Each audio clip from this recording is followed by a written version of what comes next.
घरातल्या अगदी बेसिक मसाल्यांनी बनणारा पण चवीला अतिशय अप्रतिम असा अगदी 5 मिनिटात बनणारा आपण मटार भात आज आपण बनवणार आहोत।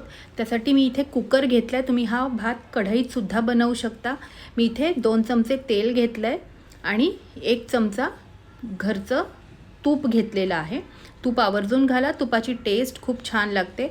मी इथे शहाजिरं घेतलेलं आहे। तुम्ही नॉर्मल जे जिरं असतात तेही घेऊ शकता, पण शहाजिऱ्यानी टेस्ट खूप छान लागते। एक स्टारफूल घेतलंय, 4 लवंग घेतल्यात, 3 हिरवी इलायची घेतली आणि एक दालचिनीचा तुकडा घेतलाय। हे मसाले थोडे तेलावर आपल्याला भाजून घ्यायचे आहेत। आता ह्यामध्ये मी एक अर्धा मीडियम साईजचा कांदा बारीक कापून घातलेला आहे। तो छान गुलाबी होईपर्यंत परतून घ्यायचा आहे। आता ह्यात अर्धा टोमॅटो, पण थोडा मोठा मोठा आपण म्हणतो ना चंक्स, टोमॅटोचे चंक्स असे मी कट करून घातले, छान टेस्ट लागते त्याची। आणि आलं लसणाची पेस्ट घातली आहे। आता हे सर्व आपण एक 2 मिनिटं छान परतवून घेऊ, आलं लसणाचा कच्चा वास जाईपर्यंत। तर 5 मिनिटानंतर ह्यामध्ये मी वाटीभर असे मटार घातलेले आहेत, ते पण छान असे आपल्याला मिक्स करून घ्यायचे आहेत। तर सुक्या मसाल्यांमध्ये इथे मी अर्धा चमचा हळद घातलेली आहे, 1 चमचा धना पावडर घातली आहे, अर्धा चमचा जिरा पावडर घातलेली आहे आणि अर्धा चमचा गरम मसाला घातला आहे। तिखट चवीनुसार कमी जास्त तुम्ही करू शकता। मी अगदी पाव चमचा तिखट घातलेला आहे। छान मिक्स करायचं आहे आणि बस झालं आपलं। एवढेच मसाले घालायचे आहेत आणि ह्यात भिजवलेला तांदूळ, आता हा मी कोलम तांदूळ घेतलाय, तुम्ही अख्खा बासमती सुद्धा घेऊ शकता। मी भिजवून ह्याला एक 15 मिनिटं ठेवलं होतं साईडला।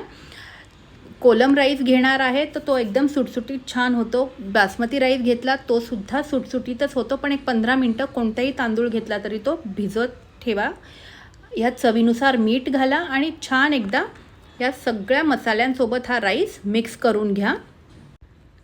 मी 2 वाटी तांदूळ घेतले होते, तर 2 वाटीच मी पाणी घेतलेलं आहे, कारण मी 15 मिनिटं तांदूळ भिजवलाय म्हणून सेम टू सेम मी प्रपोर्शन घेतलेलं आहे।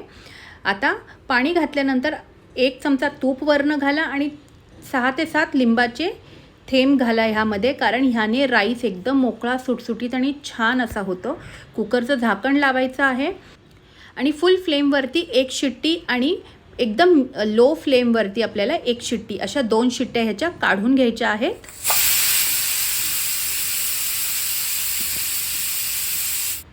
आपली कुकरही थंड झालेला आहे आणि पाहू शकता अतिशय मोकळा सुटसुटीत असा आपला हा राईस तयार आहे। कोथिंबीर घाला आणि मस्त हा गरम गरम वाफळता भात पापडासोबत, बुंदी रायता ह्याच्याबरोबर तर अप्रतिम लागतो। लोणच्याची फोड आणि मस्त हा असा भात, पापड आणि रायता खा आणि कमेंटमध्ये नक्की सांगा